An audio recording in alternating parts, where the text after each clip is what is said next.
के सिलसिले को आगे बढ़ाएं। अभी आपको बताएं कि पीटीआई को कंट्रोल करने वाला खुफिया हाथ सब पर भारी है। इसका एजेंडा पाकिस्तान नहीं कुछ और है।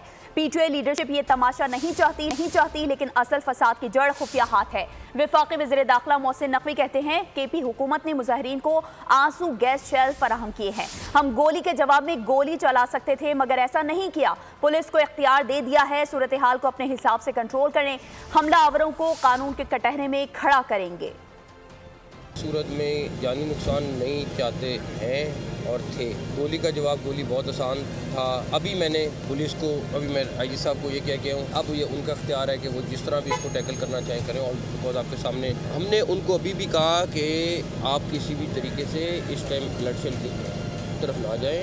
नुकसान पाकिस्तान का है, किसी का नहीं है। आपने सियासत करनी है करें, आपने अपने चीज़ के लिए जगह लेनी है वो ले लें, वहाँ पे बैठ के अपना जो भी अपने प्रोग्राम है आप कर लें। वो किसी चीज़ के लिए तैयार नहीं। मैं आपको बता रहा हूँ इस सारी की सारी। अच्छा, मैं एक और चीज़ बताऊँ, उनकी पूरी की पूरी लीडरशिप जो है वो इस खून खराबे को नहीं चाहती, वो इस तमाशे को नहीं चाहती, लेकिन एक पीछे खुफिया हाथ बैठी हुई है, वो हर चीज़ कंट्रोल कर रही है। उसका एजेंडा बिल्कुल पाकिस्तान का एजेंडा नहीं है, उसका एजेंडा कुछ और है। अगर उसका एजेंडा सिर्फ अपनी मुतालबात होते तो वो इस तरह ना करते। वो एक चीज़ जो है ना वो सब पे भारी है। उसने, मुझे नहीं पता पार्टी को कब टेक ओवर करना है, लेकिन मुझे लगता यही है कि उसके इरादे कुछ और है। इनकी पीटीआई के साथ, इनके साथ हाथ हो जाएगा।